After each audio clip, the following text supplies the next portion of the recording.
Hello there everyone, my name is Clink and welcome back to The Legend of Zelda. So last time we took on level 5, which was the lizard.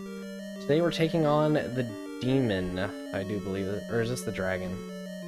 No, this is the dragon, that's right. So, this is going to be probably one of the hardest dungeons in the game, like I said last time.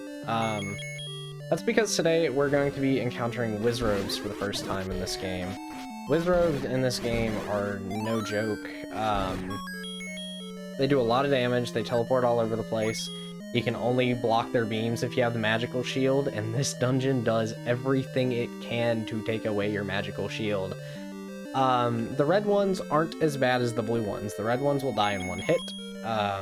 They only die to the sword, by the way. There's no other item in the game that will hurt the Wizrobes. Let's see. So, like, there's probably more of this, or not. Okay, maybe they all died. But yeah, we want to head right, grab that key. Going up north from that room, by the way, it won't do anything for you. You'll meet an old man that will just tell you to shoot Goma in the eye, because Goma is the boss of this dungeon. Goma has been in the series since this very first game. This room will give us the compass, and then we're just going to head north. This room here is not going to have anything but keys in it, I believe. I think, obviously we're going to have to kill them all, though. Don't want to lose my sword beams. This is a really hard room to not take any damage in. But this room is a safe room. It's the room above this that's going to be your first nightmare. This room is going to have blue Wizrobes, red Wizrobes, and like-likes. As we all know, like-likes can take away your magic shield. And there's also bubbles, just to add fuel to the fire.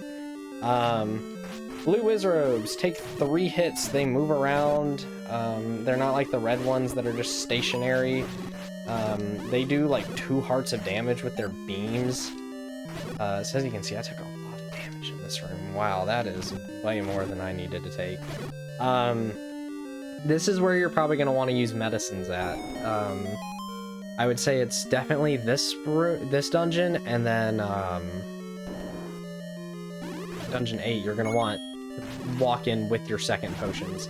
So it's probably fine if we use 1 potion here, and then we just go into Dungeon 7 with only 1. One thing to note about the blue Wizrobes, by the way, is they only fire in the direction they're walking, I do believe. So you can kind of take advantage of that. This room will just net you a blue rupee. I think the room below this is a lot harder. It was probably the toughest room in the game up to this point. And I'm just going to go on ahead and have my potion at the ready, because the room above this is going to be another Gleeok. This is going to be a 3-headed Gleeok, so 1 more than last time. I'm hoping to take it out without too much troubles, though. There we go, and I got a heart for my troubles. From here, I do believe we're going to want to go to the right a screen. Well, I mean, I know we're going right, but we're gonna want to go up from here. This room, however, is going to net you the dungeon map. Just kill all the enemies in here. The like-likes should hopefully not be too terrible in this room, thanks to the fact that the only other enemy is some Zols. Just be careful of the bubbles, and there's your dungeon map. Here's the whole dungeon. Looks like we have a lot left. We really don't. We're gonna go up here, and this room is going to be more Wizrobes. Yep, they're everywhere in this place, so boy. Let me see if I can get my potion. There we go. Yeah, the second you get low on health in this place, I recommend using a potion. Just don't even hesitate about it. This place is hard enough.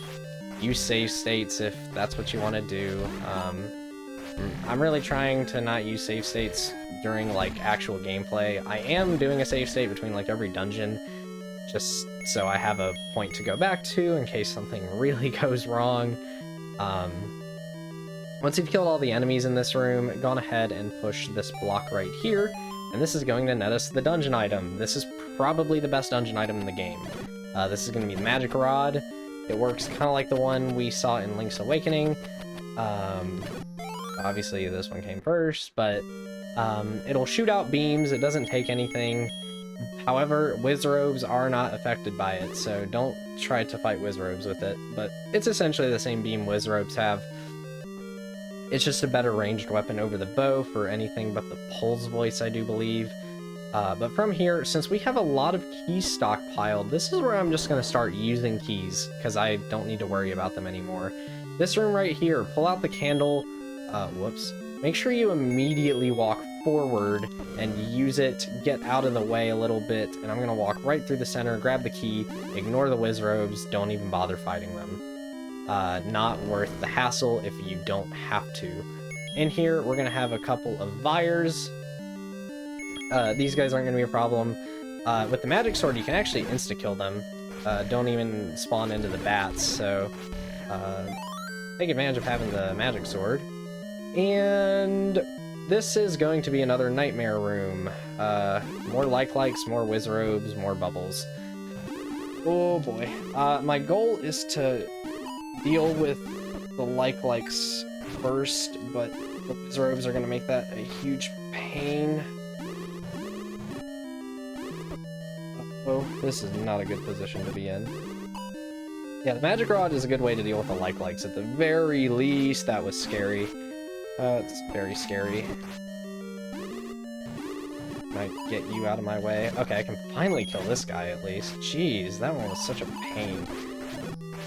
And, okay, we somehow got through that room. The rest of the dungeon's thankfully not gonna be that bad from here on out. I think there's one more room of Wizrobes, but we can just completely ignore it.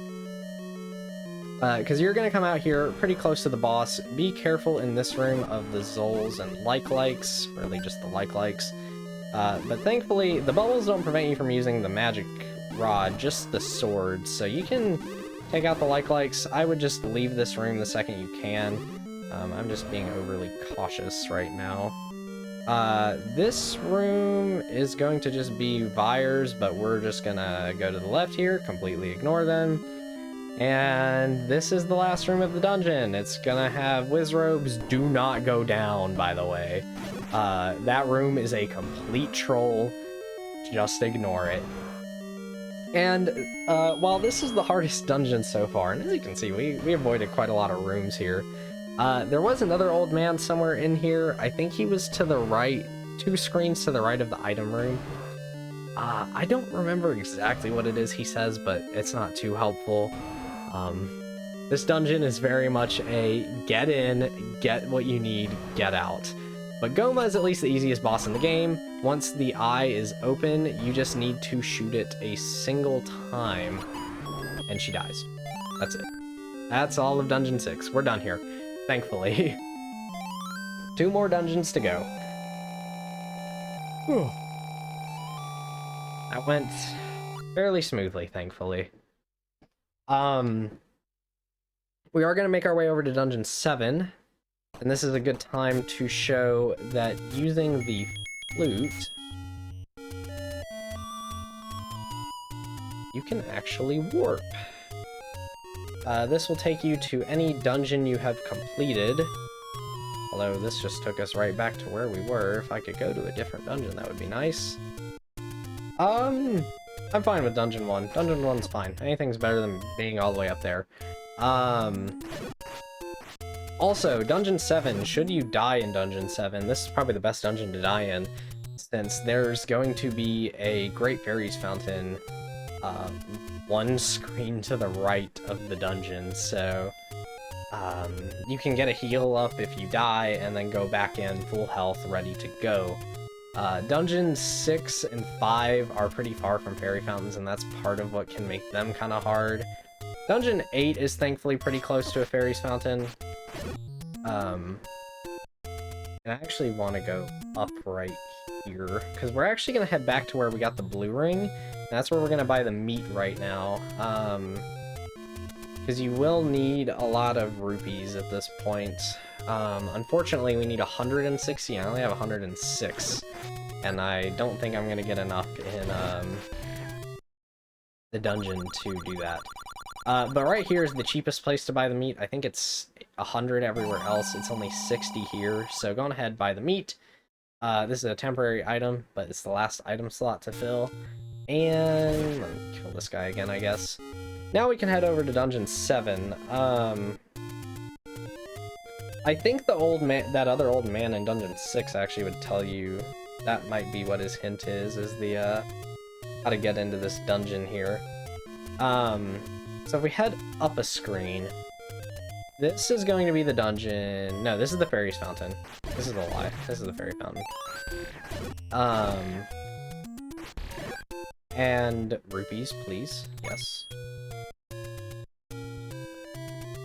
Yeah, so if you need to heal, there's the fairy fountain. Go to the left.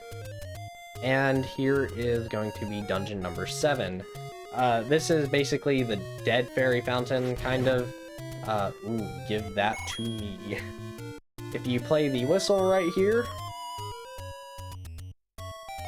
it'll open up a staircase, and inside is going to be dungeon 7. I'm going to end this part here, but I will go on ahead and say, between this part and the next, I'm going to go around and I'm going to grind for 100 rupees. I'm just going to kill a bunch of enemies, because I think we have all of the secrets to everybody rupees. I think we got all of them in the first part, or at least all the ones I really know of. So I'm going to farm up to 100 rupees so that we can get the bomb upgrade here. And then we'll take on Dungeon 7 next time. So I'll see you guys then. Bye-bye.